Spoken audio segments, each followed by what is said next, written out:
Hi, I'm Mark Harrelson. Welcome to my home. I'm the publisher of the Financial Freedom Report. We've been publishing the magazine for 13 years, and in those 13 years, we have sponsored literally thousands of seminars. In fact, we've done 33 major conventions. And at those conventions, I've met many speakers, speakers like Bob Richards and Dennis Whaley and Art Linkletter. And I find that most speakers are very informative or they're very entertaining. Rarely do I meet a speaker that is both. The speaker you're about to meet, John Stephanchik, however, is one of those rare breeds. John is an investor, mortgage broker, and an author.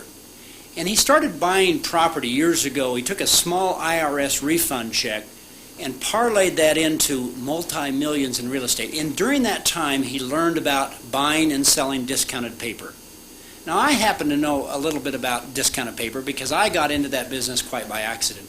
And I'm here to tell you that it can give you fantastic cash flow with very little overhead, and that's what I like. But after you hear John, stick around because something very different and very interesting is going to happen right here in my home. So, here's John Stephanchik. But let me tell you something before we start getting into my business. I want to talk to you about real estate investing. I was born and raised in the South Bronx, and I moved to the North Bronx, about when I was about 17 or 18 years old. Went to college, did all sorts of things like that. Went ahead and got myself a full-time job working for a salary. And I found that I was really not getting ahead in my investing or anything else, and I was looking for an alternative investment. Along came a book by a guy who spoke last night who said that you could buy property with no money down. Anybody read that book, No Money Down? Remember that book? It changed my life. It was fantastic.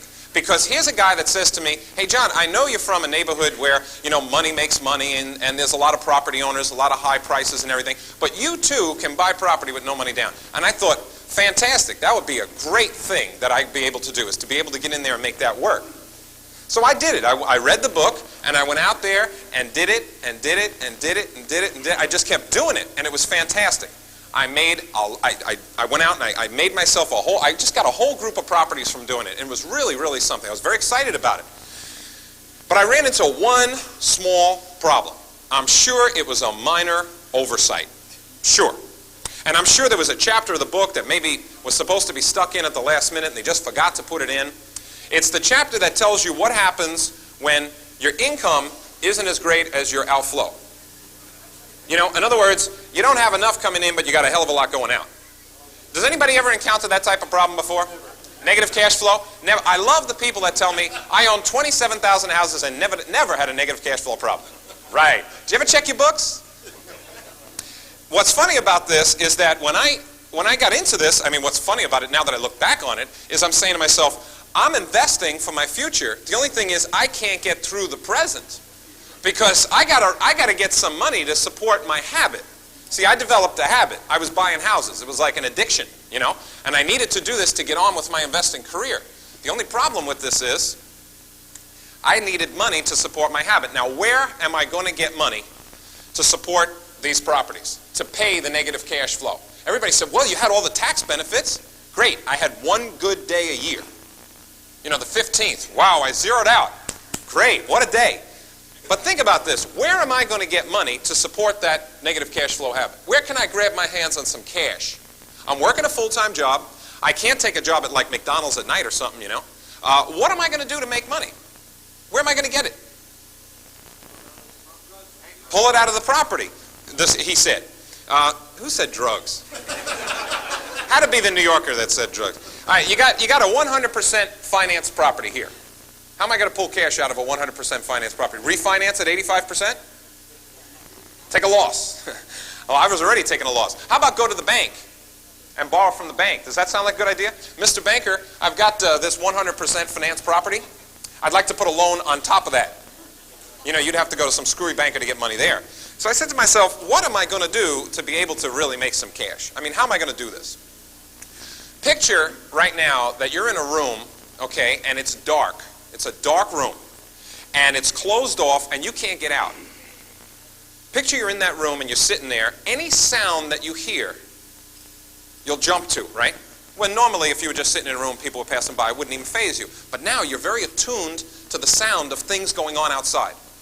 Well, when you're on your way downhill, when you're going broke, fast, because of my investments, you're thinking, I need to get my hands on some cash. You need to do that.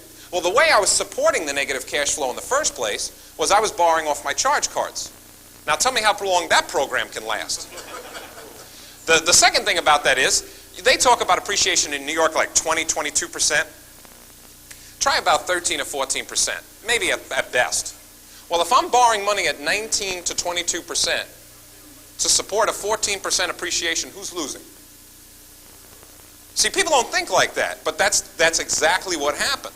So I said to myself, something's wrong. I need to raise some money. So all of a sudden, along comes this little article, and I don't even remember where I read it. This little article stated that you could buy a mortgage at one price, resell it at a higher price because of the time value of money. And I thought, wow. Now here's what happened. I thought, gee, that sounds like it could happen pretty quickly. It sounds really great, but I don't know what the heck it means. See, I didn't know what that meant. So let me ask a few questions now. How many people in this room understand what I'm talking about when I say buying paper at a discount? Happens every time at the old Harrelson conventions, boy. Everybody's heard it. Now, how many people have ever bought one? Very good, very good, very good. How many people do it every day, all the time? Good, this is really an astute group. I want you to think about that. There was about 4 hands up for that third question. The first question, almost everybody understood it. Yeah, we knew it. I've heard that. I remember reading an article about that. I remember thinking about it. A guy came through town, was selling books and tapes on it. Fine. So almost everybody had the hand up then. Second question, how many people have ever done it? Well, there was maybe about 10, 12. But then, how many people do it all the time, regularly? Very, very few. Usually it's no one. It's just me with my hand up. Well, let me tell you something. Let me tell you the course, the general course that we're going to take today. We're going to talk about my 3-entity approach to paper. Okay? Now, I have what's called a 3-entity approach because I can see paper doing basically 3 things for you. I can see it raising cash. I can see it as a reinvestment vehicle. And I can see it getting you property. P-R-O-P-E-R-T-Y. I did. They kicked me out. No, they didn't kick me out. Cash, reinvestment, and property. If I can teach you by the end of today, by the end of this meeting, that mortgages can get you all 3 of these, I don't know what else you need. I really don't. And I'm being quite honest. Because if you can raise cash, that'll solve your short-term problem. Once you have enough cash, you need to reinvest that cash some way.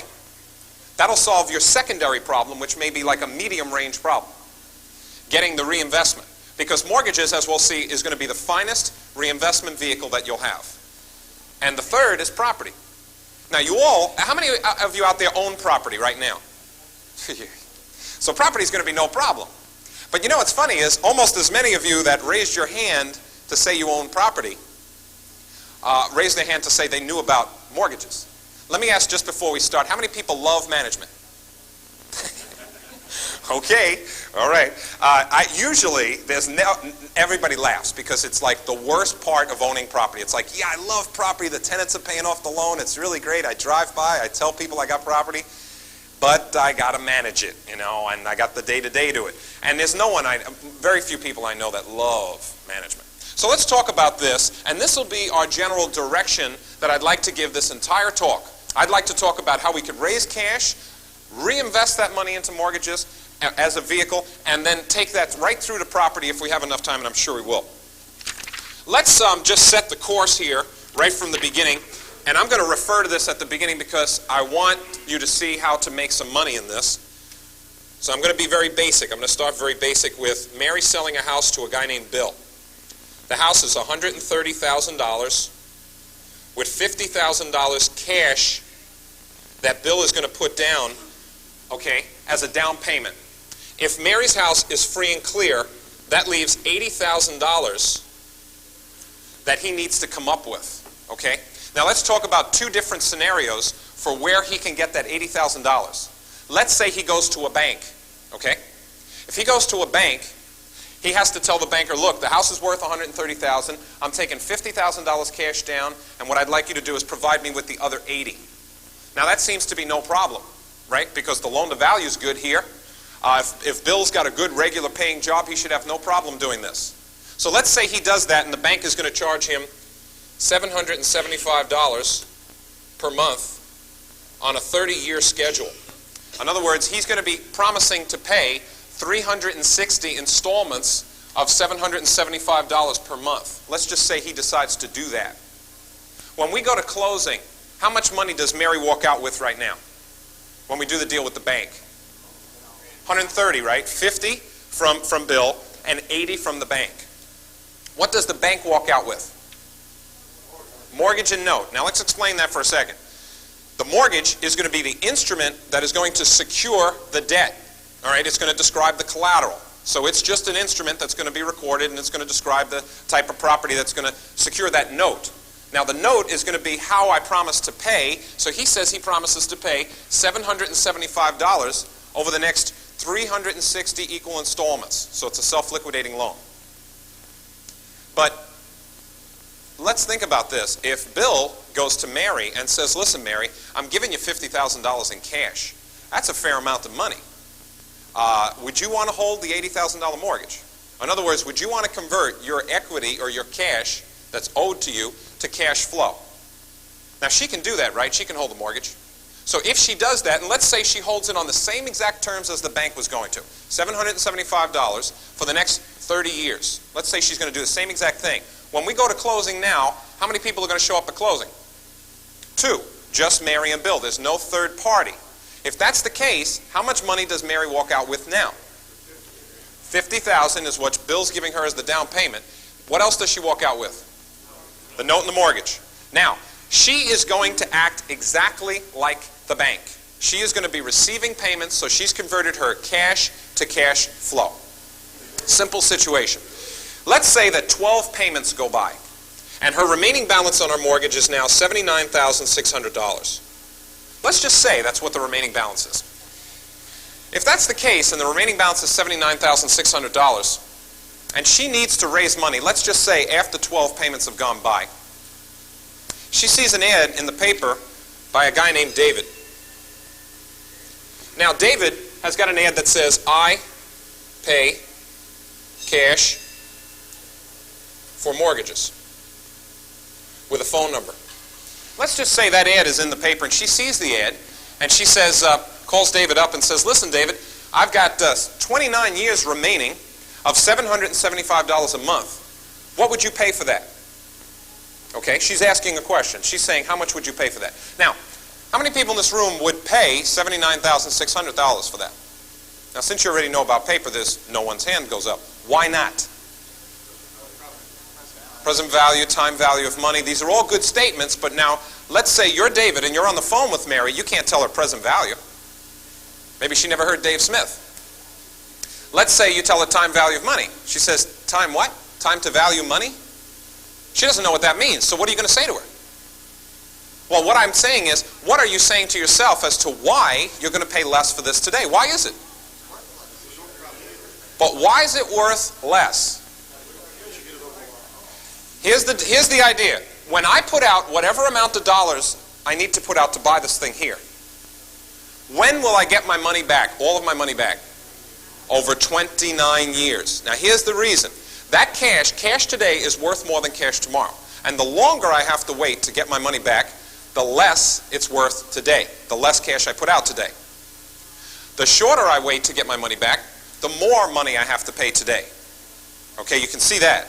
But here's the real reason. The cash can be reinvested at whatever interest rate you can get on your cash. So when you put out cash today, you're only going to receive $775 the next month, right? And God forbid it could go 29 years. So you're going to wait a long time to get all that money back, plus some interest. Everybody with me? But normally, when I'm on the phone with somebody like that, and I'm David, and I'm talking to Mary, and I'm saying, listen, I'll give you a certain amount of money. When I do that, and I'm talking to her and I'm saying, this is the amount of money I'll give you, she'll say, why are you going to give me less? And I'll tell her about the time value of money, just like we just talked about. But then I'll say to her, let's just say in the 28th year, I'm still receiving $775. If that's the case, do you think that $775 payment has the same value then as it does today? She'll say, well, what do you mean? Well, how much did it cost you to go to a movie 10 years ago? Everybody can relate to that. How much does it cost today? In New York, they're lobbying to try and get it not $7 in theaters. Can you imagine that? $7 to go to a movie. So I tell that to her because I want to bring it down to earth as to exactly how much I'm going to pay for this. But let me ask you a question. You astute investors in here, is there an index or is there an exact amount of money that I have to pay for this thing? Can I figure it out to the dollar? It's a completely negotiable situation. Now let me tell you what I mean. I can offer her, if I'm David, I can offer her anything I want. The discount is no fixed amount. It's whatever she and David can agree upon, and let's just say that's $50,000. If $50,000 is the amount of money that David is willing to pay Mary, and Mary says, okay, I need the money, I'd like to do it. David says, okay, he answers some questions, how long will it take to close, what documents you need, etc. He hangs up the phone, and Mary agrees to do it in 3 weeks. They're going to make the transaction of money. David calls up a guy by the name of John. John's a paper buyer all over the country. John buys paper on a regular basis every day. If David calls John and says to John, how much would you pay for 29 years of $775 a month, and John gives him the best price he possibly can, and let's just say he comes up with $60,000. What just happened to David? Made $10,000 for what? Phone call. Why isn't everyone in this room doing this? All right. Now let's relax here, guys, okay? Let's not get too upset, all right? I know you just had lunch. Relax. We'll talk about this. Now here's what I'm saying. This is the scenario we're going to talk about in Entity 1, how to raise cash. This is how to raise cash. Now I'm going to break this apart and I'm going to dissect it and I'm going to talk to you about exactly how to do this. But I'm going to tell you that there are basically two questions I hear, or two reasons why people say, oh, I remember now why I didn't do this. I remember now why I chose toilets and tenants over this. I remember now. And there's only one of two reasons why they did. And they say the same thing all the time. I couldn't find a consistent source of Mary's, because basically if you're David, and I want each and every one of you to think of yourself as David, even you ladies, somebody in the middle. Doesn't matter what the name is, it's just a name. You're in the middle, and Mary is bringing you cash flow. John is bringing you cash. You're just making the exchange, and what falls out of the middle is $10,000. Can everybody see that?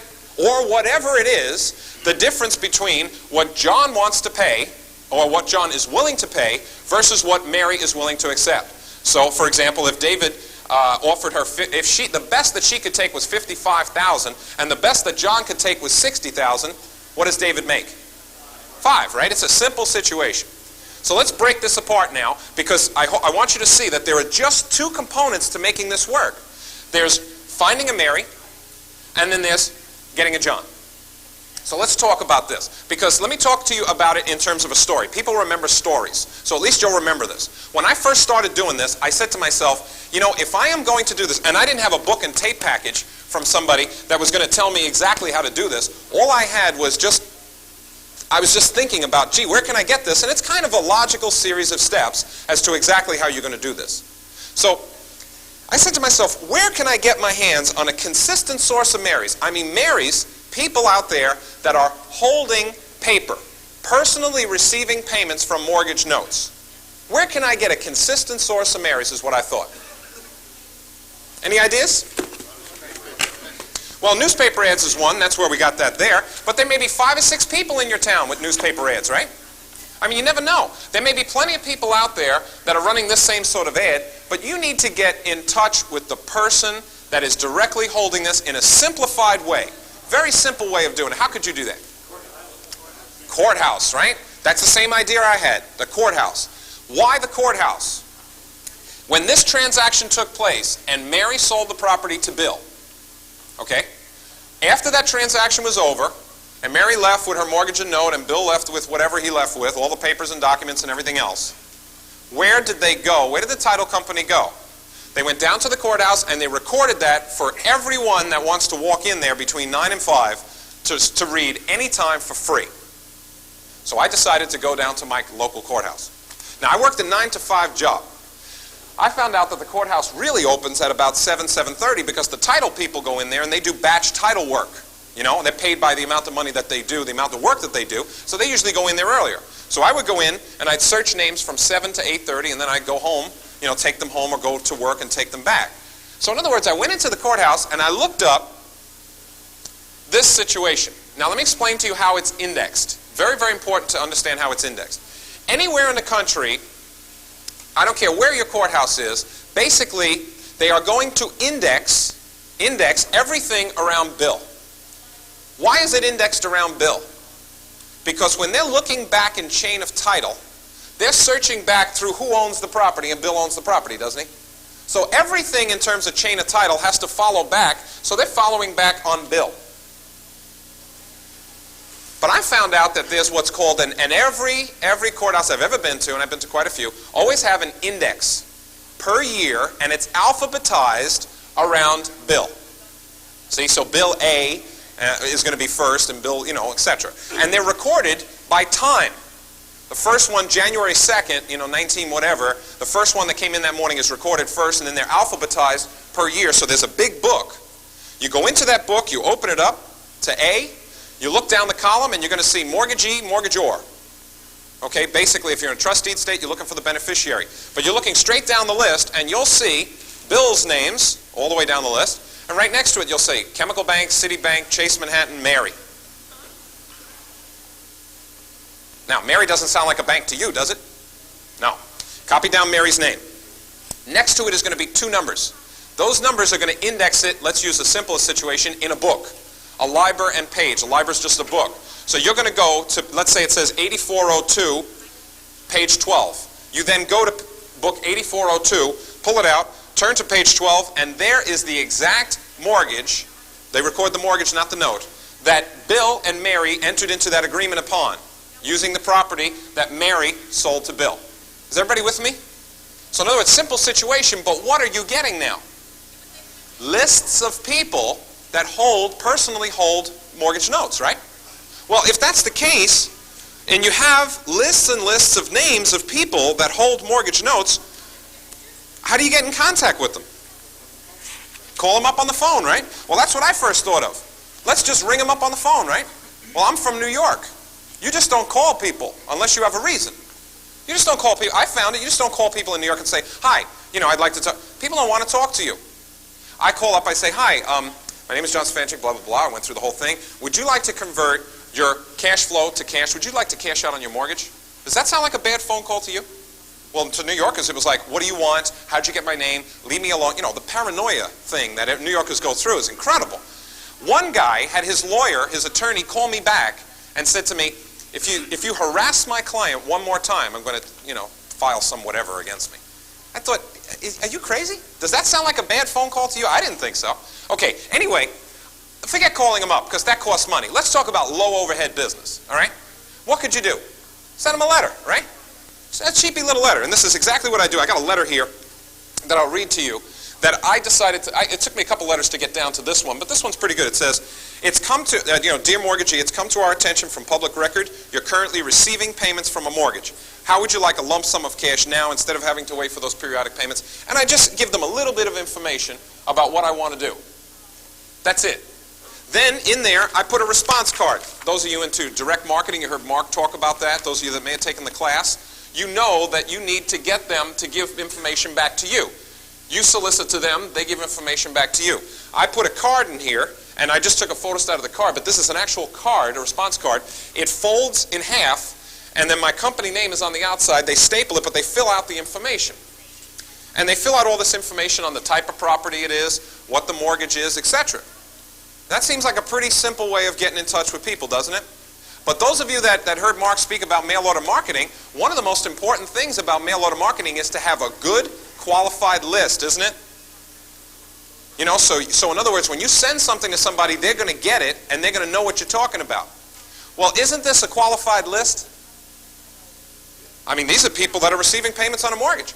And when you go to a mortgage that has been satisfied or paid off already, there's going to be a stamp there, so you're not going to send them a letter. So you are actually sending letters to people that are holding mortgages. So it's a qualified list. You know what's even better about that? The list is free. And the third thing that's good about it is, I don't know of any list broker anywhere in the United States, and please correct me if I'm wrong, that you could call up and say, I need the names of people personally receiving payments from a mortgage. The list isn't out there. So you're creating your own list. And you know what's even better about that? Let's take it a step further. You can remail to these people. Now here's what I'm telling you. You are here. You are going to solicit to her and say to her, I need to get, would you like to do this? What are you doing? Are you selling a product? A service? What are you? You're a cash flow to cash conversion unit. That's what you do. In comes the papers, the check, up, and that's it. Whatever falls out of the middle is yours. Can everybody see that? Now here's what I want you to see. I want you to focus in on this. If I can get my hands on Mary's faster and faster and faster, and the faster I can get my hands on a Mary, the faster I can make money. The more Marys I solicit to, the more names I send out to, the more I can get in touch with these Marys, the more likely I am to do a deal, right? Well, let me tell you what happened to me. I started sending out these letters. Now, I didn't know what I was doing. I really wasn't sure what I was doing, but I was sending out these letters to, just like this. I was sending them out, and I sent out quite a few letters, and I was wondering whether I was ever going to get a response. I wasn't sure. It took me 3 cards. There must be power in the number 3. I got a couple of phone calls, but it took me 3 cards that came back for me to do a deal. Now, let me explain to you what happened. First card comes back, and I look at it. Now, remember, I'm working a full-time job at the time. So I'm doing this from my job. You see, I felt, and I don't know those of you that work full-time jobs for other people, if they're making you go broke, they might as well help you make money. I mean, it's just kind of a philosophy of mine. If you're making me go broke, I'm going to try and turn this situation around to be positive, okay? So, I was doing this at my job. I would take out the information and look through it, on their time. Anyway, let's say the card came in, and let's say this is the mortgage that was filled out on that data card that I told you about, right? Let's just say this is the mortgage. I called the guy back, and I said, hi, I'd like to offer you $50,000. The guy said to me, is that the best you can do? And I said, yeah. He said, thanks a lot, and he hung up. That was it. He was just fishing. You know how people put their property on the market just to see what it's worth? And then they say, well, thanks a lot, and then they go. Second card came in. Let's make believe this is the mortgage. Again, I offer him $50,000. He starts laughing at me. I thought, what's so funny? He said, are you kidding? $79,600, the remaining balance on this thing. And it's written at 11.22% interest. And I know, you ready for this? This is the good part. I know that you can't get your money working any higher than 9%. He knows that of me. Never met me. I know that you can't get your money working higher than 9%. So I want $82,000 for this thing. Now let's think of what this guy's doing. He's talking about the time value of money in reverse. This guy's backing up through life, okay? You with me? I said, now if I bought this thing, I got to find a bigger idiot than me. I got to find a guy paying 84, I know you can't invest your money higher than 7, Don't work like that. So the third card came in. It was from Yonkers, New York. Anybody familiar with Yonkers? Nice little spot right outside of New York City. Okay. Has some good areas, has some bad areas. This is a nice little property. I offered the guy $36,000. $36,000 for this thing, okay? I said, okay, this is what, went through the property. I said, $36,000 I offer. He says, is that the best you can do? I said, well, really, that is the best I can do. And he said to me, well, okay, now this is my first deal. And I'm like, getting excited, wow, this is good. And I don't want to be too excited, then he'll know something's wrong. So, and he doesn't know that I'm sitting in a job that has absolutely nothing to do with this. He thinks I have the money. It's important for you to realize the guy that calls you up thinks you have the money. And there's no reason why you should say, listen, I'm dead broke.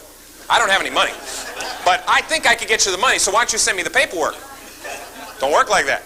So we're looking here, and I'm telling the guy $36,000, and he says to me, oh, that's great. He says, fine, let's do it. How long will it take to close? I don't have any idea. I've never done one of these. So I said, 3 weeks? He said, you sure you can do it in 3 weeks? And I said, of course. I've never done one of these before. 3 weeks sounds pretty good to me. He says, what paperwork do you need? Damned if I know. I said, let's start with the mortgage and note. Is that all you need? This guy's just full of questions. Yeah, let's just do that. Let's just start with that, and then we'll work our way from there. I said, okay, that sounds pretty good. So he sends me the paperwork. Well, he's off now to go get me this mortgage and note and send it into my P.O. box. I take the phone, I hang it up, and I was just like, this works. You know when you do something and you're not sure whether it's going to work, like you fix your car and you go, whoa, it works, you know? I mean, this was just great. And I was so, can you believe the excitement I had? Because I was thinking, oh, I'm finally going to make some money. This is really great. And you know, as I'm dancing around there, I thought, I just happened to be $36,000 short that week. It's happened, right? It's happened to you. It happened to me. I just happened to be $36,000 short that week, and I thought, what am I going to do now? I got 3 weeks. Time is ticking away. I got 3 weeks to get somebody to put up the money, and hopefully higher than $36,000. So I didn't even know what to offer this guy. Turns out, I said, how am I going to get, remember question number 2, which you were yelling at me? I can't find a John, I can't find a John. The John right here. Well, let me tell you how I got my first John. All right? Decided, how am I going to get this guy? Wrote a little ad in the newspaper. New York Times, Sunday. Put an ad in the paper. I think it was like $56 for a one-shot, one-day, Sunday type thing. Mortgage for sale, call John with a phone number. That's it. 39 phone calls. One note. So what I did was I called them all back, you know, from my job. Call them back. You got to do it from your job because it makes you feel good. It really makes you feel good. You're like, I'm getting them back. You know, I hope nobody here is from that employment. Anyway, so I call them back and I'm saying, how much would you pay for, you know, this property's in Yonkers, etc. And they're saying, oh, I'm sorry, I don't buy in Yonkers. Oh, you don't? No, I don't buy anywhere in Westchester County. I only buy in Brooklyn. Oh, Brooklyn? Okay. Do you buy first, second? What's your loan to value, minimum, maximum? So I got a database now on 39 potential people that'll buy. But let's just say, you know, New York's full of nuts and everything else. Let's just say that only 5 of them, let's just say 5 were real live guys. I only had one note. This deal that I was telling you about, I made $6,000 on. First deal. Nice. Now, I'll tell you what happened. The first guy that called up was super excited about it, drove out that day. Second guy called up, he drove out that day. They both called up about the same time, and I was trying to see which one I wanted to get the pricing from, see if one was going to pay more than the other, you know, give it to the guy with the highest bid. The second guy called up and offered the same amount as the first guy, except he said one other thing. He said, wow, I've been looking for these things for a long time. He said, this is great. They're really great investments. I said, yeah, I know, that's why we're looking for them. So he said, wow, that's great. He said, do you guys see these all the time? Because if you do, I'd love to be a partner in your firm there. Firm. I'm sitting in a job that has nothing to do with this. He wants to be part of a firm. He said, do you really see a lot of these? And I said, are you kidding? Do you know how many letters we send out? Does that answer his question? He said, whoa, that's great. I didn't tell him about any deal. This is my first deal. I don't want to tell him, hey, this is my first deal. I don't really know what I'm doing. But you know what I said to him? What paperwork do you require? Got to get the paperwork from somebody. He said, well, why don't you give me the mortgage, the note, the closing statement. Okay, fine. Now I got all the papers. Thank you very much. He's helping me get started. Plus, he wanted to buy into this. So let me ask you to copy this down. This is very important for you. This is a source of funds. If all of you can see that. Please copy this down. SES Funding Corp. 127 Garth Road, Scarsdale, New York, 10583. 914-472-6750.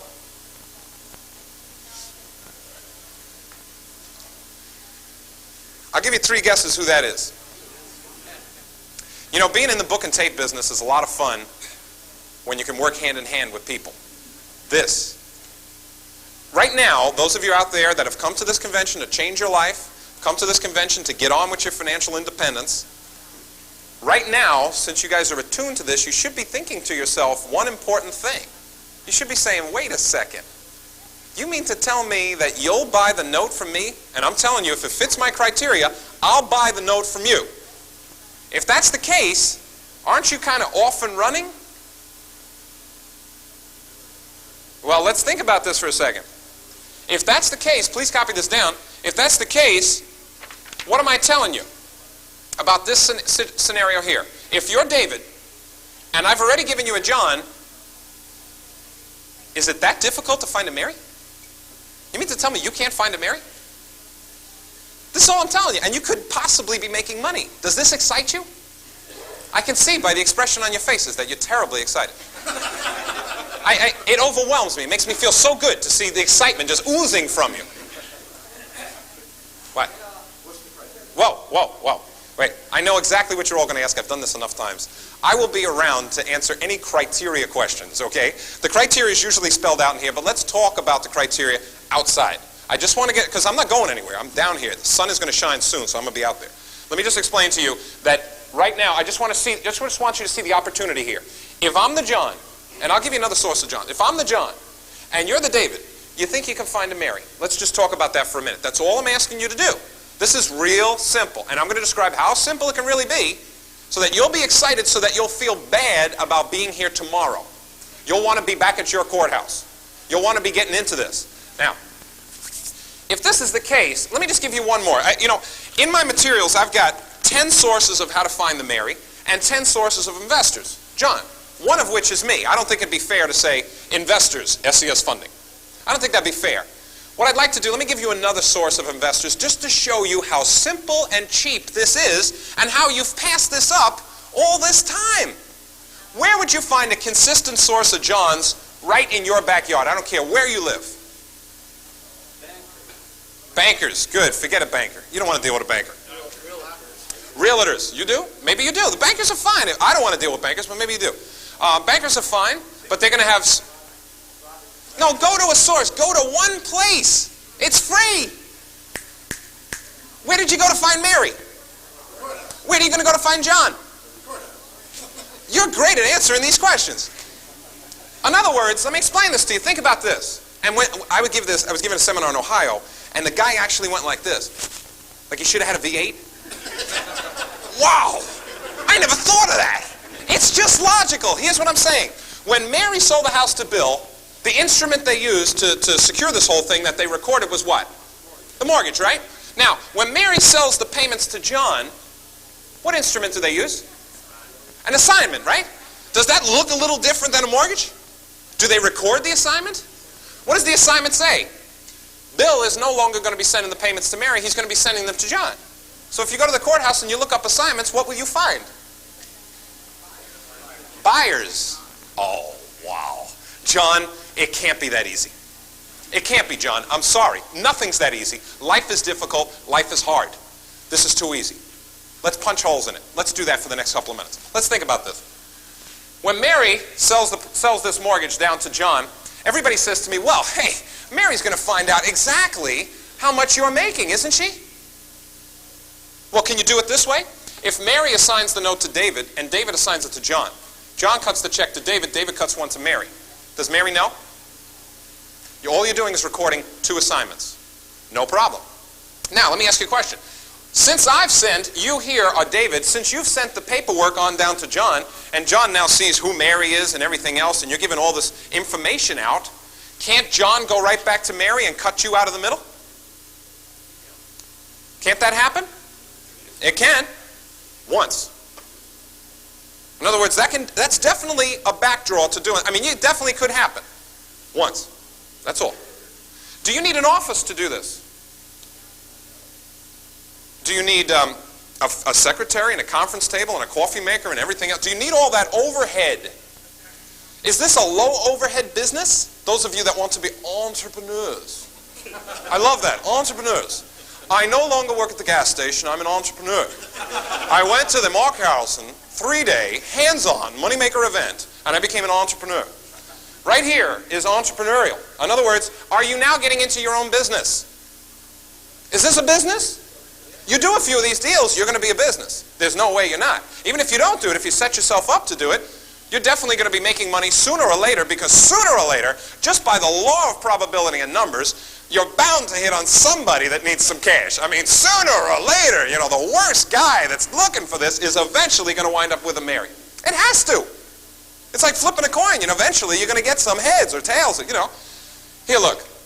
Let's punch another hole in this. Let's say, this is a commonly asked question, what happens if Bill stops making the payments to John? Can John come back to David? John's a big boy. John was given all the documents. They spelled out John, and now here's, incidentally, what I like to do is I like to fill out a form, which I have in here. And now let me tell you how this form was generated. I was on the phone at work, and I was taking too much time getting through a deal because I was putting it like all over a piece of paper. So I decided to design a sheet that had all the information on it that you need about the property, the mortgage, the collateral, the whole thing, so that I could fill it out real quick and be able to give a quote to the guy on the phone while I was at the job. And what's so funny is people are walking by and they're listening to me. 42,000 in 3 weeks, 37,000 in 2 weeks. What's this guy doing? He's supposed to be broke like the rest of us. Where's he getting all this money from? So they asked me, how did you do, what are you doing? I said, I'm buying a house. You know how you just give out a stupid answer and everybody just accepts it? Oh, okay, great. I love that answer, just buying a house. So like a month later, say, hey, how's that house going? I haven't found anything yet. I'll get there though, and I'm making money. Because you know what happened? After a few of these deals, after you get a couple of these deals under your belt, first one was a little difficult because I didn't know what I was doing. Second one, at least I had some paperwork, knowledge, and stuff like that. What happened was I had the phone transferred from my house right into the job. I figured, hey, I'm leaving soon. I mean, there's no way I'm going to stay here. Go ahead and fire me. I love it. I'd get one of those leaving packages. That'd be real good. Here's your package for leaving. We're going to pay you to leave because you're destroying the aura around you. You're making people think that you could make money outside of here, and you can't really do that because this is the only source of income you'll ever have. I know, if I want to go broke, for sure. But think about this. Think about this. Let's talk about how easy this is to do, because I'm talking about the mechanics here. Now, when I do this, here's how I do it. I used to go search the names myself, and I would send out the letters myself. But after a while, you don't have to do that. And it's kind of boring work to do. When you first do it, you'd like to know how to do it, and it's kind of fun, and to keep your overhead down, you should do it by yourself the first time so you know what you're doing. After that, I started hiring college students to go to each one of the courthouses and to start writing down these names. I mean, it's a simple thing to do, and the reason why I did college students is because I needed them to run from book to book to book to book to book to book to get enough names so that, in a week I'd have enough letters to send out. And I was sending out like 200 or 300 a week at the time. Or I wasn't even up to that. It took me a while to get up to that. But when you're paying college students $5 an hour to do this, they like it. It's flexible hours. They can go in and out of the courthouse whenever they want, which is nice for college students. They make some money. So here's the way my operation worked. Now, my mindset comes from I almost went bankrupt, almost, meaning almost went down because my negative cash flow was strangling me until this thing came along and gave me some cash and gave me a little breathing room. My investments were going to kill me. So when this came along with some cash and I got some breathing room, I said to myself, wow, this is great. Let me get the college students working for me. Let's get more names out. Let's start doing this. But I needed to get the labels made, so I decided to hire my mother. Now, never hire your mother, especially if she's in those golden years, you know what I mean? Her and my father got this little operation going, She goes down to the post office box, pulls out the envelope, okay? She takes the envelope out, which the college students sent in. It's got all the list of names on it. This is great for retired people to do. And they could have done this themselves. They just don't want to know about it. They had the long list of names, and my mother would type them onto labels. My father would affix the labels to the envelope, seal it, send it out with the return card. The return card would come back to me. Doesn't that sound like a nice little smooth running operation?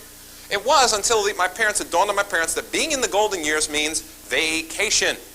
They can vacation whenever they want. So they're like taking off, and I'm saying, Ma, I need letters going out. Yeah, I know, we'll do them next week. Hey, we need to get letters going out. You got to be firm with your employees. I don't care if they're related to you or not. You got to be firm. You got to put your foot down, So I said, hey, Ma, you keep doing this, and you're out. No, I'm serious. You're out. I don't care. There's genes here. I don't care about that stuff. I need to get my letters out. And she's saying, well, that's fine, but we're moving. Now they've moved. They left the state of New York, and they're in Arizona now. So I'm like, how the heck are we going to do this? Well, the reason why I love to give seminars is because when you tell people ideas like this, people will tell you things back. I learn more than a lot of you learn, maybe from me. I hope I'm teaching you a lot, but I learn a lot when you come back and say, hey, did you ever think of doing it this way? Did you ever try this? I'm giving a seminar like this because I was out in Marin County Courthouse out in San Francisco, and there was a woman that was sitting there, and she was typing into the computer, okay? She was just going along, and she was typing into the computer mechanics liens for the law journal. right off the microfiche. Sometimes they don't have books, they have microfiche, so you could just spin along and you'll see the liens, and she was typing them in. And you know how if you think enough about things, ideas will come to you and you'll make some money. So I looked and I said, wow, that's really great. You know, she told me about the computer and everything else. I said, thanks a lot. And I turned around and I went, uh-oh. You know, the light bulb went off. And I said to myself, hey. Now think about what I was doing. I was writing down long lists of names with numbers next to them.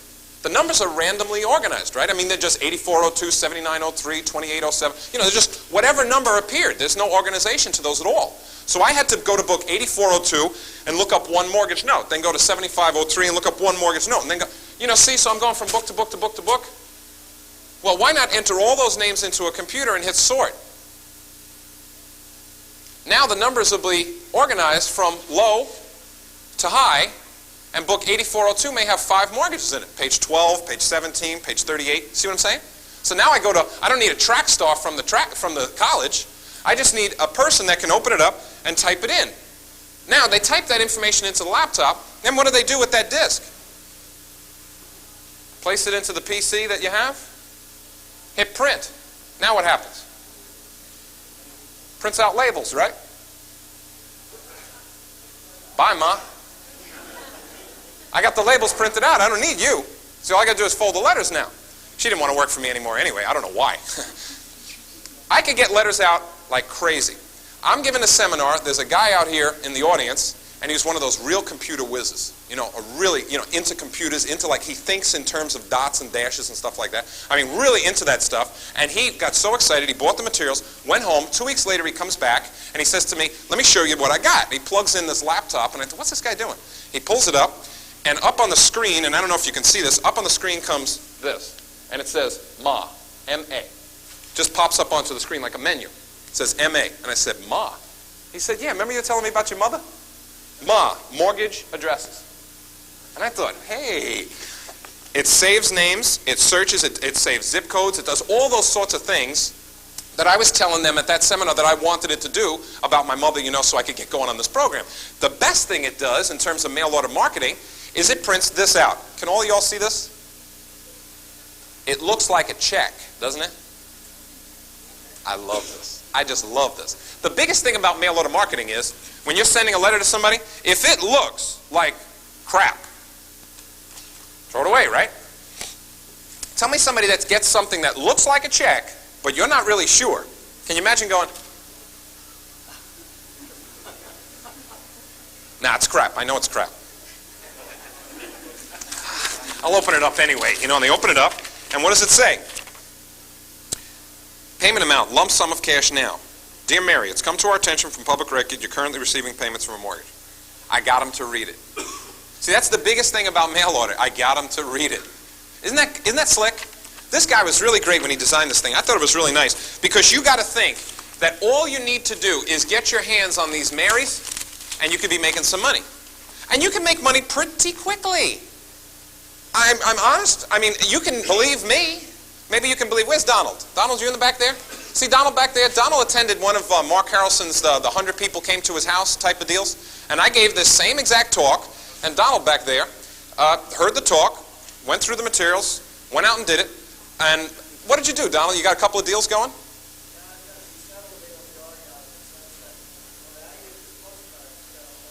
Postcard instead of a letter.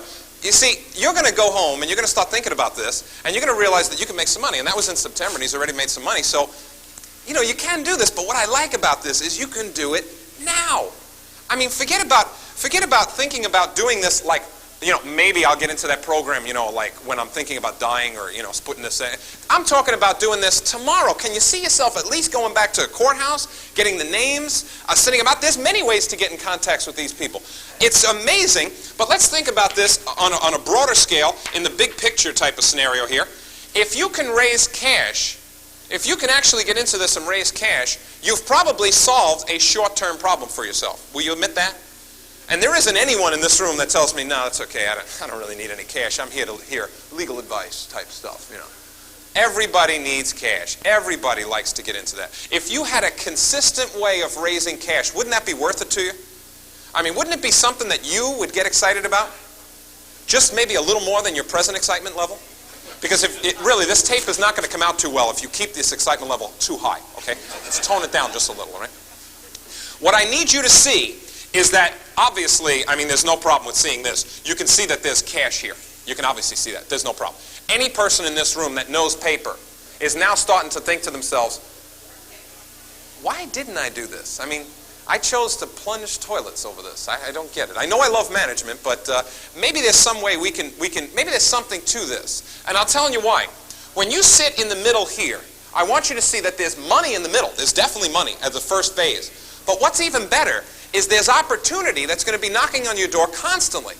You're going to get all sorts of phone calls. When you run an ad, or you send out some letters or something, you're going to get people responding to you. Now let me show you a deal that I did, which I'm really kind of proud of. It really went pretty well. Whoops, home study materials. This deal was really, really something, because when I look back on it and I think what happened, I had a developer call me up from Arizona. Boy, this is a real sharp tip there. Can everybody see that? Now let's just talk about this for a minute. Why would a developer be a good source of mortgages? They take paper back when they sell, don't they? Now I know this doesn't happen in your neck of the woods, but it definitely happens in New York. That a guy would slightly inflate the price of the property knowing that he could cash out on the mortgage below. Doesn't happen. It only happens in New York, right? It happens everywhere because people know that there's a worth to something that's only so high. And if they're creatively financing it or they're going to hold the paper for you, they can raise it a little higher knowing they can cash out on it. So developers are people that hold mortgages and always need cash. And do you think you have to explain the time value of money to these guys? I think they know it. I think they could probably maybe explain it to us. But this guy calls me up. He's got a $15,500 first mortgage. And this first mortgage, the woman put $10,000 down on the property. It was a really nice property. I think it was a 2-bedroom, 2-bath house in Arizona. $15,500. It was $150 per month on a 20-year schedule. So it looks like this. It's got 240 payments of $150 a month. That's what it looks like. That's what he is selling me. See, you got to think of what is it that the person wants you to buy? What are they trying to sell you? He is trying to sell me a $15,500 mortgage, excuse me. It's on a 20-year schedule, so 20 times 12 is 240 payments. I got $150 a month coming to me over 240 payments. What am I going to pay for that thing? Is the question you have to be asking yourself. What would you pay for that? Well, I told the guy I'd pay $9,000. I said $9,000. He said to me, can you do any better than that? And I said, hold on for a second.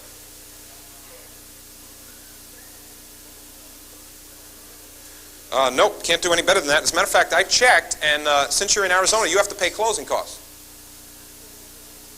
He said, why? I said, well, you're in Arizona. He said, you sure? I said, well, that's what they told me. I'm the only guy in the room, and I'm eating my lunch. So you can tell people anything you want. It's a negotiable situation. So I said, okay, $9,000. The guy said, how fast can you close? I said, well, now I know the answer.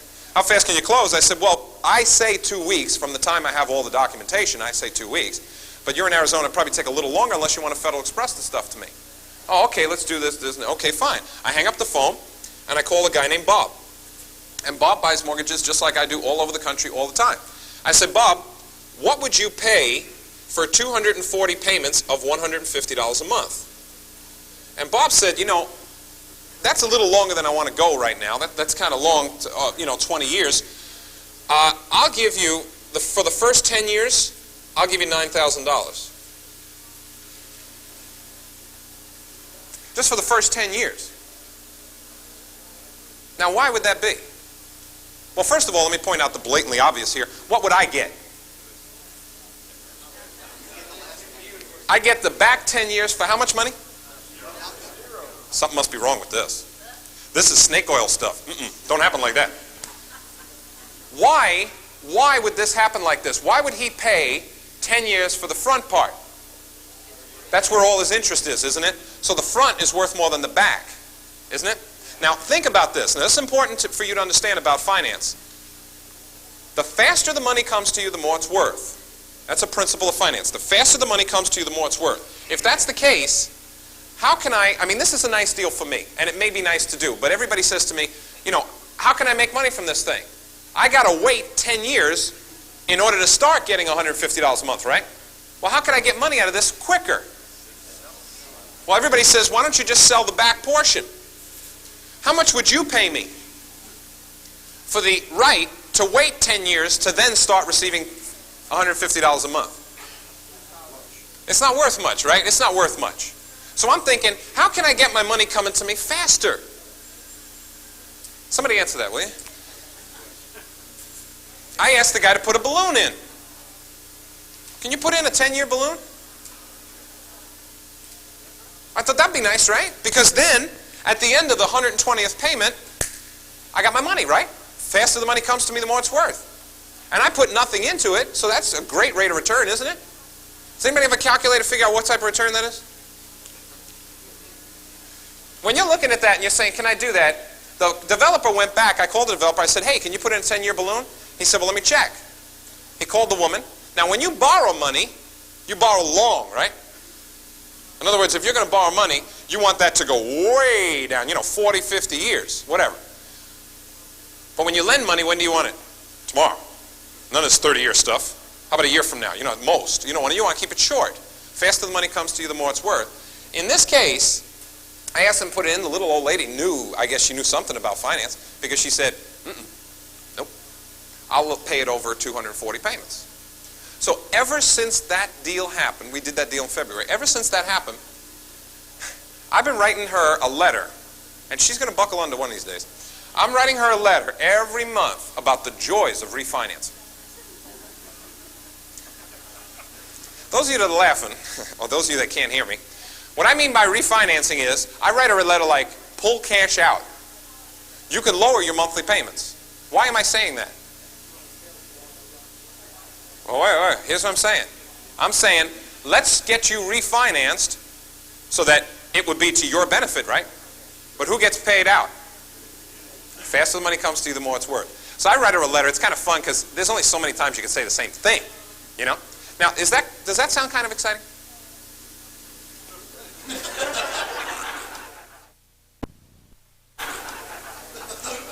I really wish you'd go tell me, because I'd like to buy their book and tape package, as to what would be more exciting than making money from nothing. With no management headaches whatsoever. You notice there's no toilets involved in here, okay? The only toilet involved in here is the one that the little old lady's going to be using. That's about it.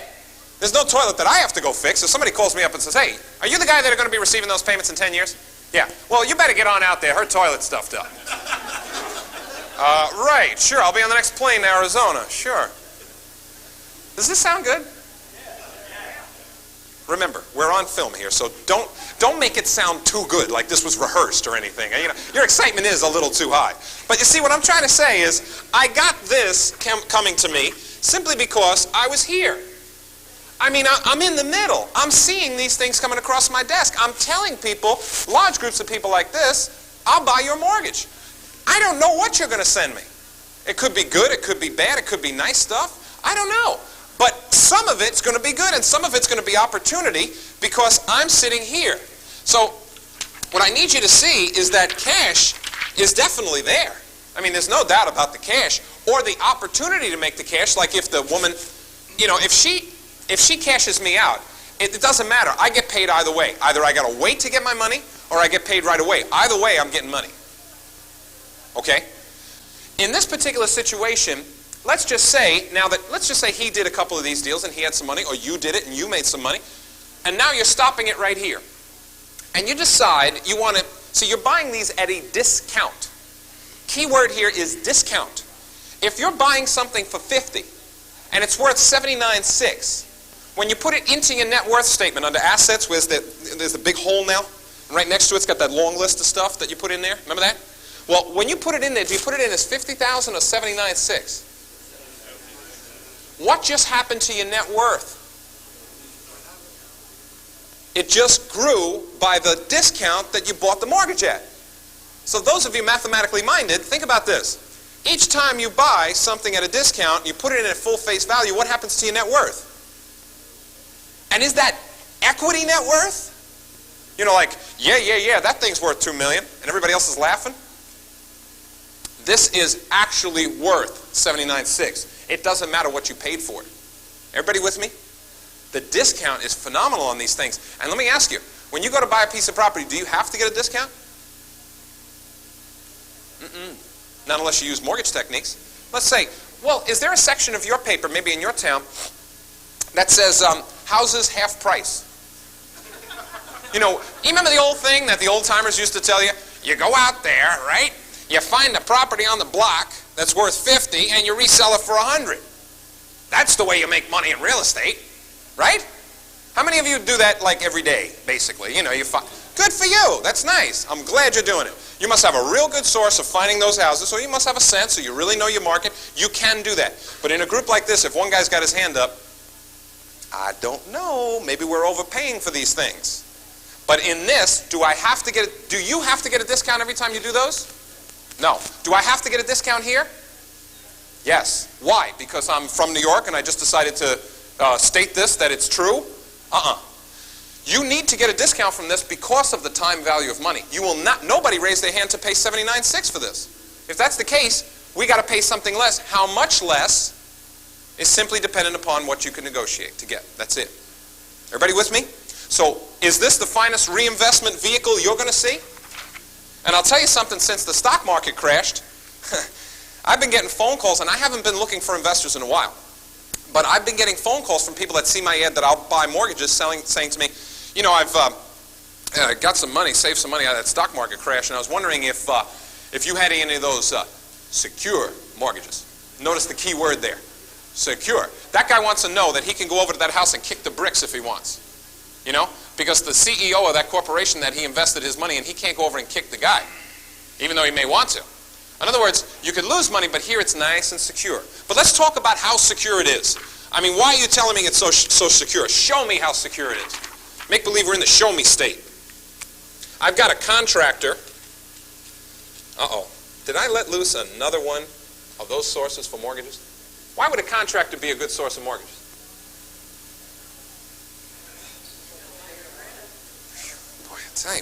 Every time you turn around, there are people holding mortgages. Think about this. Home improvement paper. Have you ever heard of it? That's where the guy builds a swimming pool, charges you $1,000 and $200 a month. What do you think he's going to do with that paper? He places a second mortgage on your house to do it. He sells out on the paper. Of course, it costs him less to build a swimming pool, and he charges you more because you're paying on time, right? Same principle. If a contractor's doing it, and the contractor calls me up, he's got a second mortgage on a nice, single-family, owner-occupied house, 3.2 children and a dog, picket fence, nice stuff. It's $25,000, second mortgage, $275 per month on a 15-year schedule, 5-year balloon.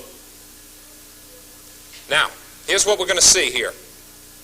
We're going to see a total. They're spreading the principal, which is $25,000 is the principal amount that the guy lent. $25,000 is spread over 180 payments, over the 15 years, okay?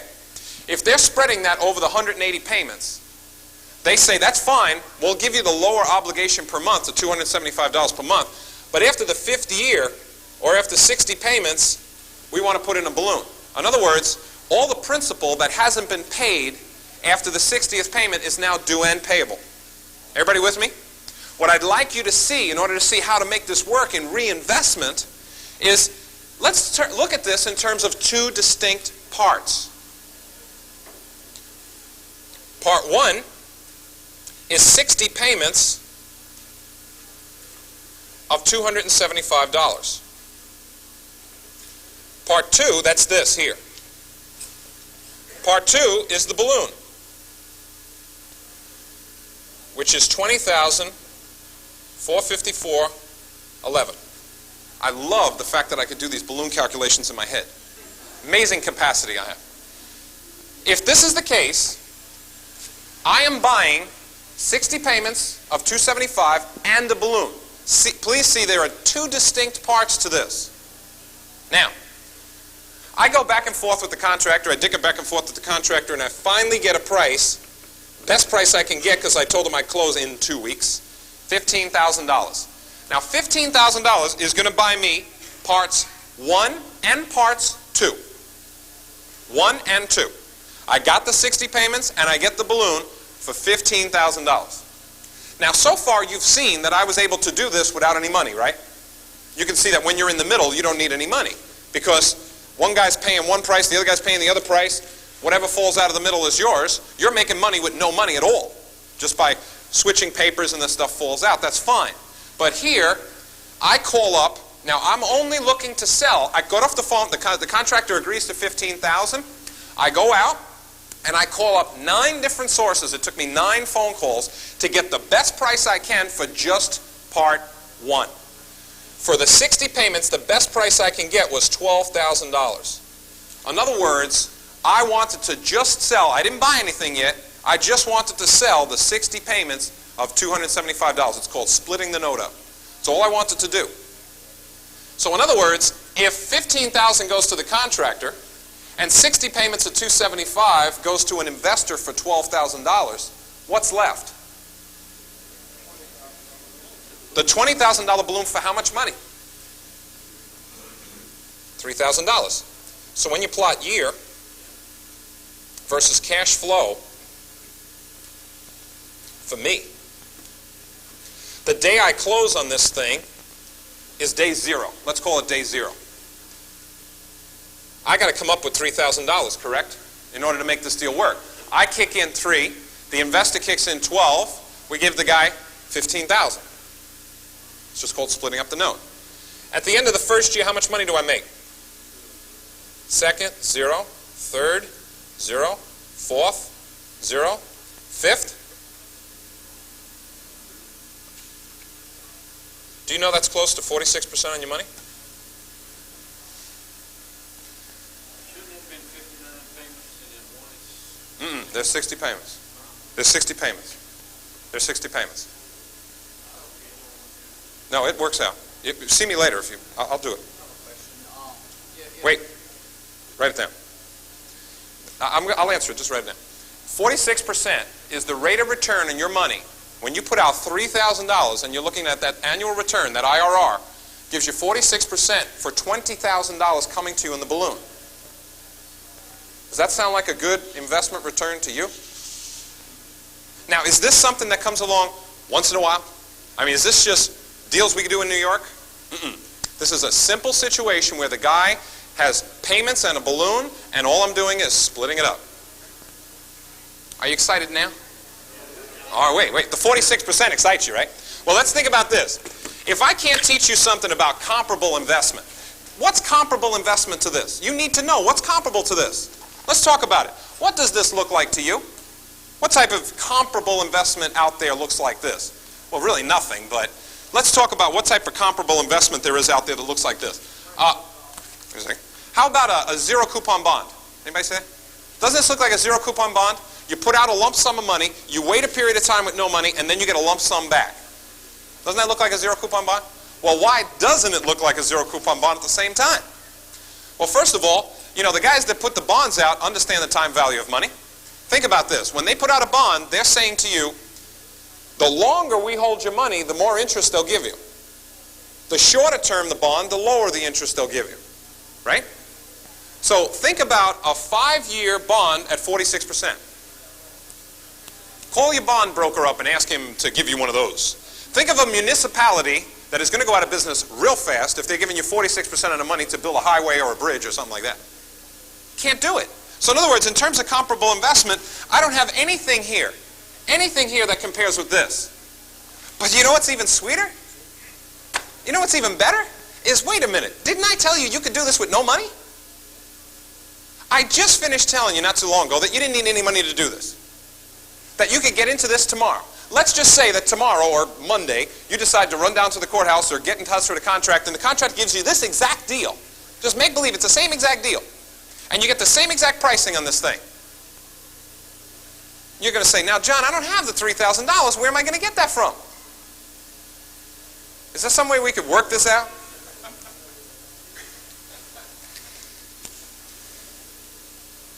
Ernie.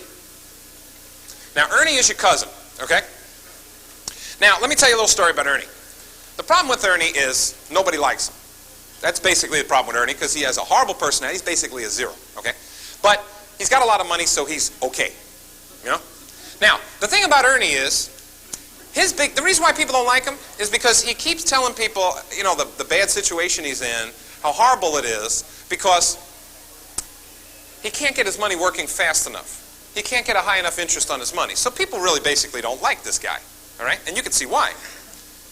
But you go to him and you say, Ernie, I'd like to give you a pretty short-term investment that is like a zero coupon bond, Ernie, you know, a lot like your personality, and it's going to cost you $3,000 to get into this investment, and it's just like a zero, Ernie. No money, no money, no money, no money, and then I'm going to give you 25% on your money. So he said, 25%, you sure? Yeah, I checked it, Ernie, look, 25%. Yeah, because I'm going to give you back $9,000. See? At the end of that 5-year period. Check with your accountant, Ernie. That's close, very close to 25% on your money. Is that a good deal for Ernie? Sure. Now, don't get too excited when I say this, okay? Just hold it down, all right? What do I get? I get $11,454.11 for how much money? Oh, come on. Oh, come on. No. Something's wrong. Get out your calculators. Put the numbers in. Tell me what happens. What does the calculator say? Error. You know why? It says, hey, stupid. You idiot. You need money to make money. Isn't that what it's saying? You need to put in present value dollars. Hey, stick some numbers in there. Put in $1. Put in something. You mean to tell me you're going to make all this money on nothing? Can't happen. It can only happen in theory, you know, on late night TV. This is real. This is real. And you know why we did this? Because of the discount. The discount made this work. That's what makes discounted mortgages beautiful, is that there's a discount here. I'm buying it at a discount, and all I'm doing is splitting it up. So I was given I love this. I was given a seminar in Baltimore. And aside from one of these seminars where they make, you know, me into larger than life here, I was down on the floor here, you know, and I was walking down the aisle. I like to walk up and down the aisle. And about 3 rows in is this little woman. I mean, she must have been about this big. And she's sitting there and she's going like this. Hey. Hey. Like a little Chihuahua dog. Hey. Hey. And I wasn't paying attention to her, you know. I just didn't hear her, you know. She said, hey. And I said, what?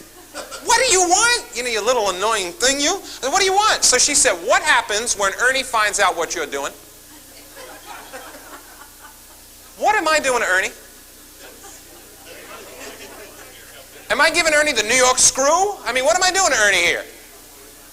Well, she said, I said, what am I doing to Ernie? She said, you're in it with no money. I'm in it with my knowledge. I mean, I put the deal together. Yeah, but you're in it with no money. What happens when he finds out what you're doing? All right, let's say that 1 year goes by. 1 year goes by, and it takes Ernie and his stupid accountant a year to figure this out.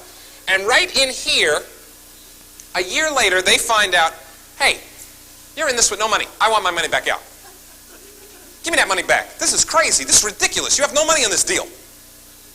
You know, something could fall in. I don't know what the heck it is. My accountant here is all upset. Let's get this. Give me back my money. So you turn to Cousin Fred. Okay? Now, you should have went to Cousin Fred in the first place. Okay? You went to Ernie like an idiot. You'll never do that again. But you go to Cousin Fred. You say, Fred, one of 2 things you tell Fred, depending on how you feel at the family function. All right? You could tell Fred, Fred, I can do 1 of 2 things for you here, but you're not going to tell him that. You're just going to say to Fred, Fred, let's put you in here for $3,000. Okay? If I put you in here for $3,000 and I give you $9,000 at the end of 4 years, you know what your rate of return to be? Does it go up or down? Good. Now, I can do that for him, but I could also say to him on the same hand, which is not such a bad thing to say, Fred, I'm going to put you in here for $3,000 and give you 25% on your money. What happens to this number? It goes down. All right, now you're excited, right? Because now your yield went from this to this. Somebody point to infinity plus. John, don't do this anymore. I'm getting a headache. I can't take this anymore. I got to go to Arthur's Feast tonight. I can't take this. Think about this. You're making an infinite plus rate of return on your money.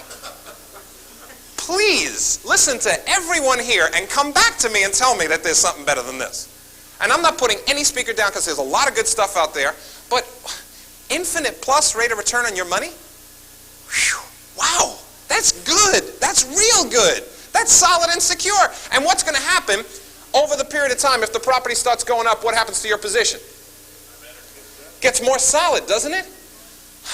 You know, John, don't do this anymore. Don't give me any more information. I know I'm excited. That's fine. Let me just make this even worse. Let me just tell you something even better. You ready? You holding on? You got it? Watch this. Let's say I was buying, and this happened to me, the numbers are round, but let's say I'm buying a, Ron, you got your calculator? Ron's my assistant over here. This guy works the calculator faster than I've ever seen anybody in my life. Ron, put in $500 for a payment, okay? And let's buy 50 of those payments and a $60,000 balloon. Discount to yield 15%. Now, what I'm telling Ron is, I looked at a note. I got a note here that came into me. It's a note with a balloon, just like this. It's got 50 payments and a balloon. Everybody with me? It's got 50 payments of $500, and then it has a balloon of $60,000. And I'm going to buy it today. How much would I pay, roughly? $49,000. 49, right? $49,000 I got to pay roughly to buy that thing today. Now I'm sitting in my office with my partner, and we're looking at a note just like that. And I said, Ricky, put in 50 payments, discount to yield 15%. What do you get? She gets $49,000. I said, well, you know, why don't we do something a little different with one of these notes? This is a while back. I said, why don't we hold that note for about 6 months? So change N to 44. So I said, why don't we put in, you know, just hold it for a certain amount of time, and then let's see what we could resell it at. What would we resell it at? Yeah. 51,000. I said, Rick, come on, clear the calculator. There's a mistake here. See, I'm selling less payments, right? I'm holding it for 6 months, so I'm selling less payments. If I'm selling less payments, it must go down, right? The value of it must go down. It's got to. I'm selling less. Instead of selling 50 payments and a $60,000 balloon, I'm selling 44 payments and a $60,000 balloon, and she's giving me the wrong number. I said, give me that damn calculator. And I got $49,000 the first time. The second time I got $51,000. So what am I telling you? Let me vocalize what's going through your mind besides... What's going through your mind is this. What's going through your mind is probably, what the hell is he talking about? But let me vocalize what's happening. You can buy a mortgage, payments with a balloon, pay a certain amount of dollars, say $49,000. Buy it. Hold it. For 6 months, collect all the interest and sell it at a higher price. Let me repeat that. For those of you still stunned, you could buy a mortgage note, collect all the $500 payments, put them in your pocket, okay? Then sell it at a higher price. John, that don't work in my neck of the woods, I'm telling you. We don't have mortgage notes like that. You have mortgage notes with balloons? Why does it work with a balloon? Because you're getting closer to payday, aren't you? As you start closing in on payday, if I ask Ron to put in now 36 payments, say Ron. If Ron puts in 36 payments, so I hold it for whatever number of payments that is, I'll make even more money. Isn't that something? It's just mind-boggling. No, please, don't get too excited, okay? Stay down, stay down. Now think about this. What is the 36? 52. Now you see, the deal is that it'll keep going up to a point, but see, the idea is you can essentially buy something, hold it, and put money in your pocket.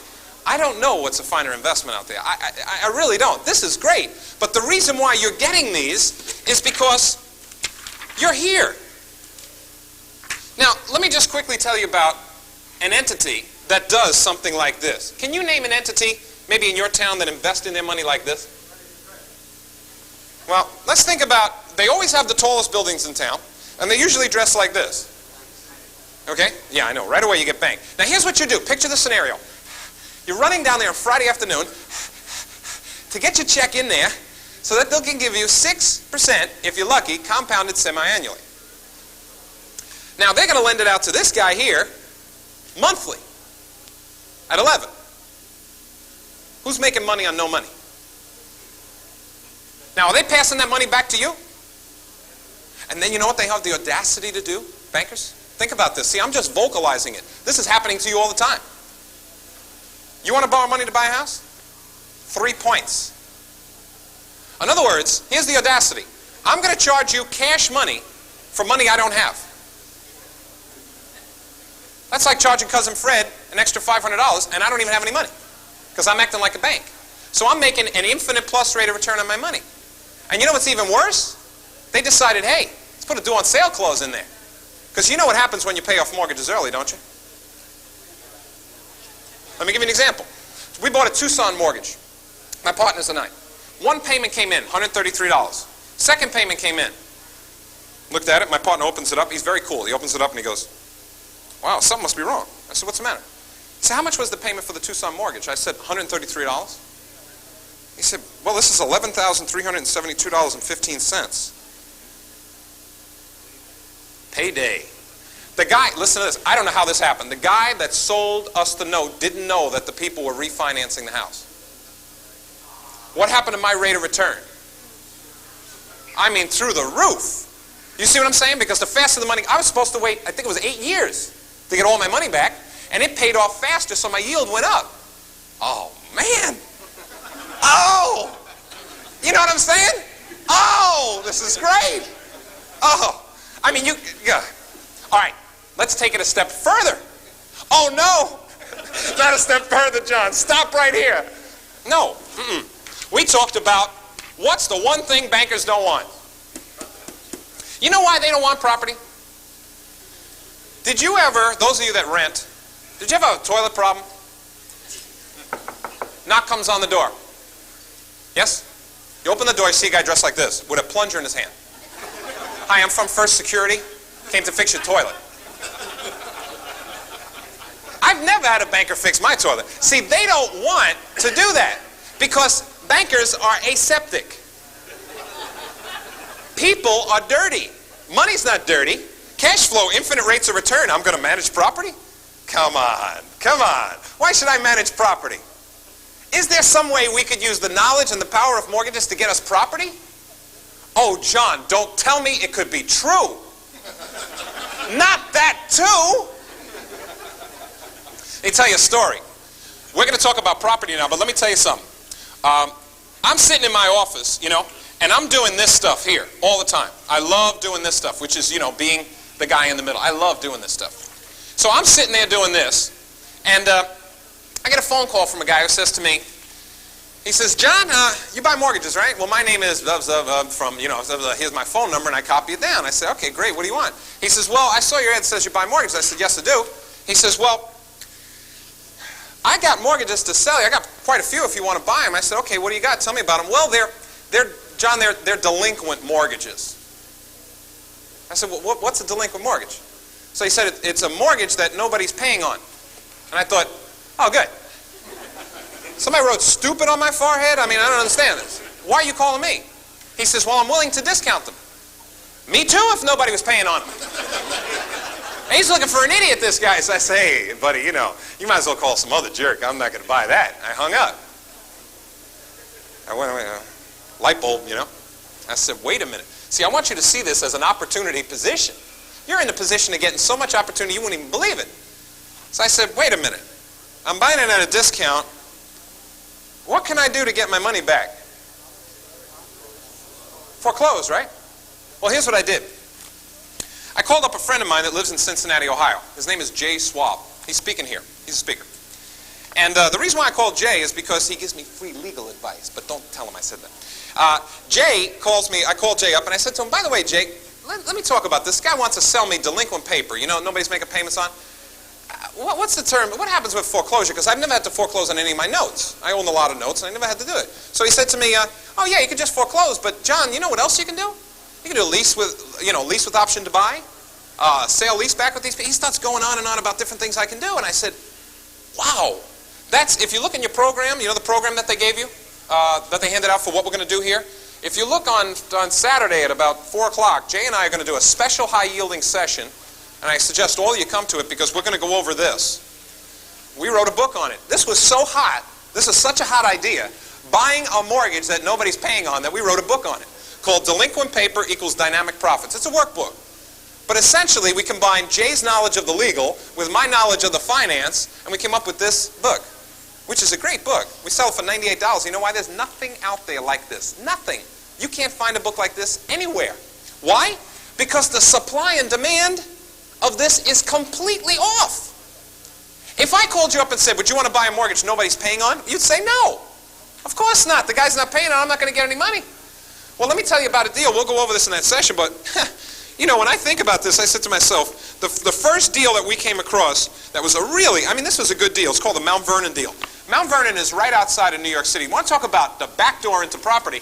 Those of you that are into foreclosure, how many of you were actually successful with knocking on somebody's door and saying, I know you haven't been making payments.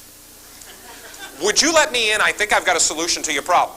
You know, I'll have a cup of coffee, right? They'll slam the door in your face. I mean, maybe you can do that if you're a real good negotiator, real good talker, but most people don't like to do that because the guy is in a bad position. But here, you're buying the position. You're buying the power position.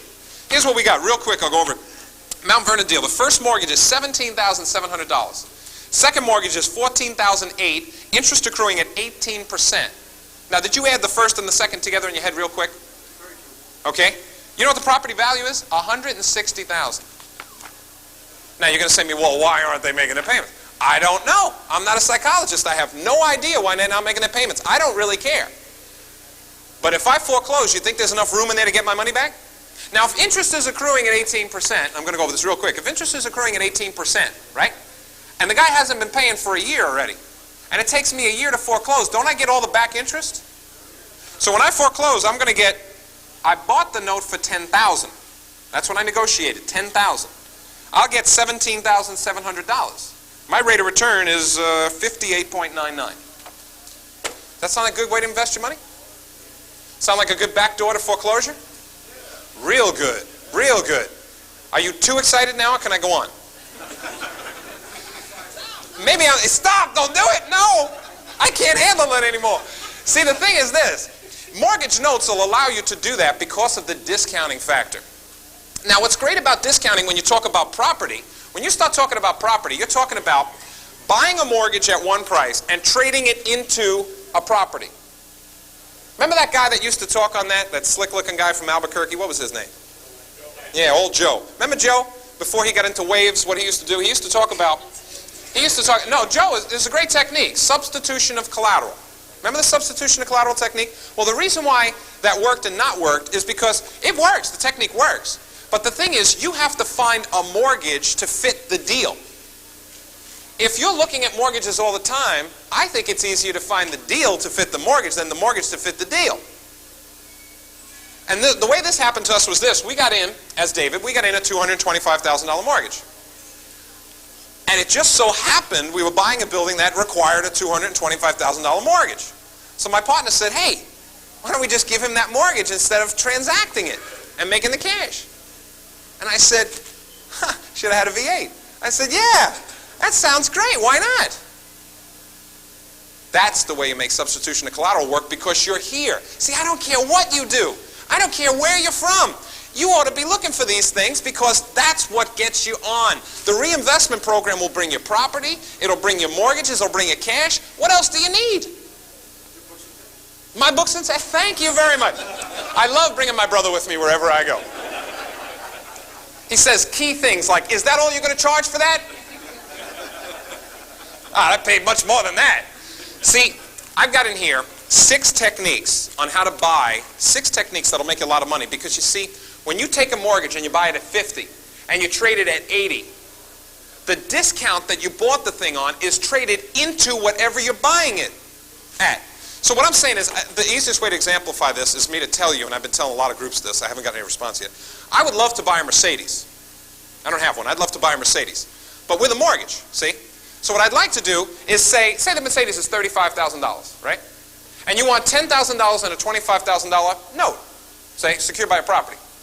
If I bought the $25,000 note for $15,000 in cash, and I got to give you $10,000 in cash up front, how much did I buy the car for? But the car's worth $35,000, right? You see how the discount can be passed back into anything that you're doing?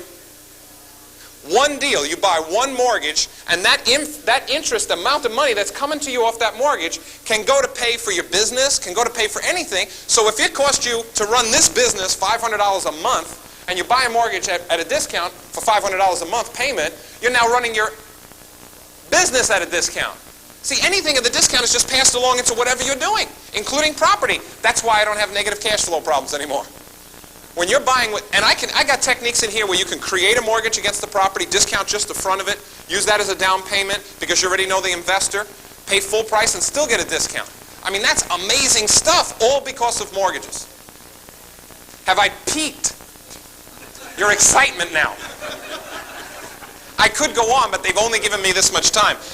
You know, I didn't even get a chance to talk on a volume that I came out with called Negotiating the Key to Success. I'd love to talk on that, but I didn't get a chance to. I love to talk about mortgages, but I got negotiating, and in there, I've got like a cassette at the end, how to negotiate on the phone, you know, how to negotiate, a process to negotiation. There's so much stuff that I got. Let me tell you about it. Let me explain it to you. You know, Harrelson takes all the fun out of this. You guys been around for a long time, right? I mean, you've seen a lot of speakers. You know what's the deal here. But don't you love the speaker that starts at $2,000 and winds up at $295? Don't you just love that? Today and today only, you know. What I'm going to tell you is that I've got, because you'll see it on the brochure, it's $395. There's no fun to this. The amount for this is $395. I mean, there is no bargaining, there's no bringing it down, there's no nothing. That's how much I have to pay, that's how much they want me to charge. But let me tell you what you're buying. You're buying the three-entity approach to paper. You're buying, I have here, Profits Through Paper, which is the first volume, has 8 one-hour cassettes professionally recorded, not live seminar stuff. This is just me talking, and this is not funny. This is not funny stuff. This is just straightforward information.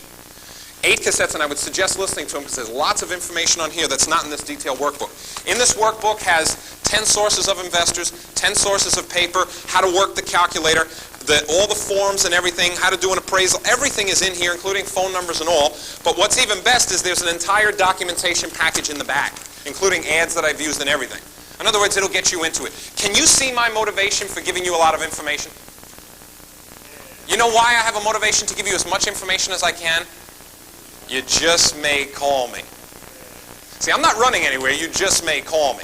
Now, Paper Dynamics takes you through, again, 8 cassettes, no live seminar stuff, 8 cassettes and a workbook. This details the second and third entity of doing this, the reinvestment, comparable investment, 6 techniques to buying, to getting the property, everything detailed. Please listen to the cassettes. So this is this book. They've thrown in the Negotiating Key to Success, which is really kind of good. I recorded it just recently. It's got 8 cassettes and a workbook on how to flow through the information, how to make your offers, how to get them going. All of that stuff, plus my hotline service and all the rest of that stuff for $395. Are you excited? Excited. No. I want you to buy. You dig what I'm saying? I want you to do it now. I don't want you to go anywhere. If you're this excited, can we do it? Now, there is no I love to play with this, you know. You raise your hand and I call in, you know. It's like, I'd love to do that. I can't do that with these guys. They said $395, we negotiate a price, that's it. All of this for $395, but you know what I can do? No, there is no... I can't. I'd love to do it, but I can't. The price is set. The only thing I can do is add value to the price.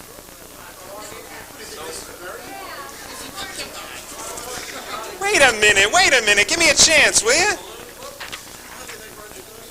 Wait a minute. I can throw in some bonuses. Bonuses make it work, don't it?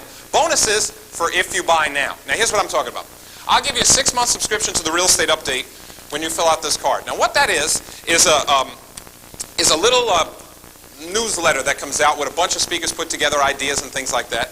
Plus I'll give you a subscription to Mortgage of the Month. Now let me tell you about Mortgage of the Month. That's my own periodical that comes out every month that'll teach you things like this. Let me just show you a quick thing, just to show you how much this is worth. See this? See this clause right here, if you can read that? Paragraph 18, I was going to pay $190,000 for that exact mortgage. It's in Manhattan, this property, on Madison Street. Right here, this mortgage, $190,000, when it said mortgage is subject and subordinate to the lien, this keyword right here, mortgage isn't worth anything. I called the guy back. I said, listen, I'm sorry, I can't even pay you $150,000. He said, I'll take it. I said, I can't. It's got a subordination clause in there. Is that something you'd like to know on a regular basis so you can make your business work a little better, a little faster? Knowledge like this I love to pass along to you because it'll make you do it. It'll make you successful. This is what I'll give you. I'll give you this subscription to Mortgage of the Month. Does that sound good? More! You guys are greedy!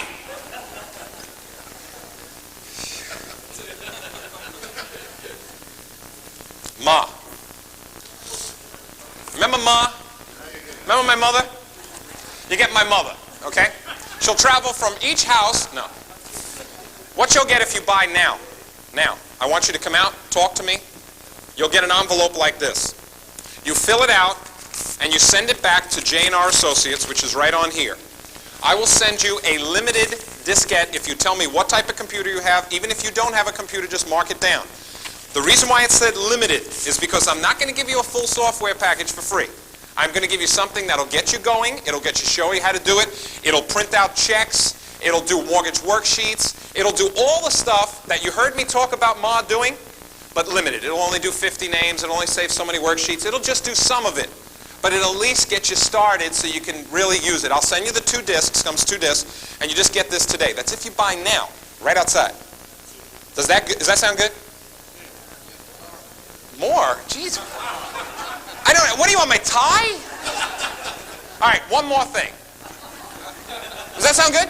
I mean, I can't lower the price, but I can throw in some more stuff. Does anybody have a size 13 shoe? Now this, I can give away now and only now, because at the high-yielding session, I'm supposed to throw this in as a bonus. All right? Now. Delinquent paper. I'll throw in all that stuff if you buy during this break, but let me ask you to do one thing. Those of you that want to buy, I need you to fill out this card now. If you need this, please come. I want you to get this, fill this out, give it to me before you buy this material now during this break. I need this from you. Otherwise, I don't know who you are. I hate for somebody to buy the materials and I don't know who they are. You won't get the subscriptions. I don't know where to send things to you, and I don't know who my customers are because you and I are entering into a business transaction. If I'm going to buy the paper from you, what's going to happen? Who's going to make money? We are. See, you got to look at that. We're both going to make some money. I just want to know who I'm doing business with. So those of you that want to buy this material now for $3.95 and take advantage of these bonuses, make sure I give you this at the table and make sure you fill this out. Okay? So, guys, I'm done, but I'd like for you to give you these so you can fill them out so that you can come over and give them back to me. So thanks a lot for your time. And come on up and get one of these. Fill this out. Please fill this out. What about those of us who've already got? Oh, okay. I'll talk to you later. Just come by and talk to me later. Thanks. Take one of these and fill it out. Fill it out clearly with your phone number so I know who A lot of things have happened since that seminar, a lot of really good things. Matter of fact, Mark and I were sitting down and we were discussing these things, about different things that have happened since we talked then. I've seen a lot of people make a lot of money. And matter of fact, I'm today filming this from Mark Harrelson's house because he felt so committed to what I was doing that he wanted me to put this on tape for you. Matter of fact, let me share some of these stories with you because they're really kind of interesting. A person that had purchased my program a while ago got started and got making some money. It was really kind of interesting what he did. Guy Ken Starr from Albuquerque, New Mexico, took an option on a note. Now, this is really kind of interesting, combined together a number of different things. He took an option on a note for 45 days with $100 at risk. That's all he had was $100 at risk. He then sold the option in 29 days for $25,000. Is that a good story? I really like that story. Besides, the creativity was really good in that. I got another student, Terry Fell from up in Seattle, Washington, who wrote me a letter and told me that he bought a note at about a 30% yield, which was very, very nice, but then he resold it within a very short period of time. I think it was about 2 months. He resold it and made over $6,000 on that transaction. It was really great. Another guy told me that he made over 900%. I mean, that's amazing, 900%. He's changed himself, his net worth, over 900% because of what's happened with paper and everything else. You know, a lot of interesting things have happened. As a matter of fact, I got another good one for you. This guy was from Kent, Ohio. His name is Kevin McLaughlin, and he had a really good, interesting situation that he was doing. He was taking some of his own money, and he was buying mortgages, and then going back to the people that are making payments on those mortgages and saying to them, would you like to cash me out? I'll give you a discount. An incentive to get you refinanced. Got them refinanced and got his money faster, so his yield went through the roof. It's really kind of interesting what's happened, but in talking with these investors and talking with these people that have sent me letters and people that have wrote in and on the phone all the time with them, I realized that a lot of people that are finding deals and doing these deals are doing them occasionally with local investors, and I'd like to get more people working with us at SES Funding. So what I'd like to do, and this is why I was talking to Mark about this, and he suggested that I make this offer, is since that seminar, I have been offering people who purchase the program a $200 cash rebate. Now let me explain what I mean by this. The $200 cash rebate is a coupon that I give to you, and it says I, and then print your name in there, have purchased the program, Profits Through Paper and Paper Dynamics, from John Stephanchik in. Now you cross out city and write in video. This coupon is good for $200 cash. Now I'm talking cash, folks, okay, besides what you're going to make, to be refunded to me upon successful closing of an assignment of mortgage or trust deed with SES Funding Corp, Mortgage Brokers, State of New York. Folks, what I'm saying to you is, I will give you $200 cash back, okay? But what you're doing is you're making the money from the deal. You get the $200 cash back besides what you were going to make in the deal. So effectively, how much are you paying for the course? $395 you pay, you get $200 back. That's really effectively... Hold it. Cut. John, I realize what you're doing, and that's a great deal. Well, no. What I'd like to do with our people, since they're subscribers and many of them for many, many years, couldn't we make a better deal than that, a longer... Wait. Some more cash. Didn't you saw, Mark, you didn't you? I mean, you saw the video. I was throwing in everything I possibly could. It was incredible. Well, yeah, but I think I'd like to do something for our people that, we are cut, aren't we? For our people that's better, like some more discounts. Well, wait. Let me tell you something that happened. You may have not seen this, but there was a guy in the audience that had a size 13 shoe. And he asked me for my shoes. Now, I am not going to go that far, okay? I mean, I need my shoes, you know what I mean? Maybe I need to enhance the deal or something. Well, what are you going to do? Well, maybe if the deal works so well, and especially without any overhead or fixing toilets and things like that. I really like people get involved in this. So if we offered maybe I could put another $100 or maybe another $200 from us to do it. That way, they wouldn't have any risk at all. Well, wait. In other words, I throw in 200 and you throw in 200? Yeah, I think I'd be willing to do that. Yeah. Wow. In fact, wait. Here's what we'll do. All right, are you serious? In fact, we got to keep rolling this. Are you? Yeah, keep this on. I mean, this is really good. So I'm going to throw in 200. You're going to throw in 200. They're going to pay $395. It would make sense to me because of the business we do and how well it works and giving a break to our people. All right. Here's what I'll do then, because this is marked for $200. I'll cross out the 200 and I'll write in $400, and then you put your signature there, MOH. Sure. All right, so in other words, folks, you're getting, they get 200 from me, 200 from you, so you pay $395 today, and you get $400 cash back. Yeah, right? That's right. I hope we're still rolling this. Okay. Let's put one proviso on there. They've got to do it within 7 days. I've got to motivate them to get off their duff and do it now. If they'll do it within 7 days, we'll do the whole $400, and I hope we're still rolling. Hey, act now. Let's do it. To order John Stephanchik's High Profit Paper Course and get your $400 rebate coupon, call 1-801-943-1280 with credit card information, or send check or money order for $395 to Financial Freedom Report, Department BH 795, 1831 Fort Union Boulevard, Salt Lake City, Utah, 84121.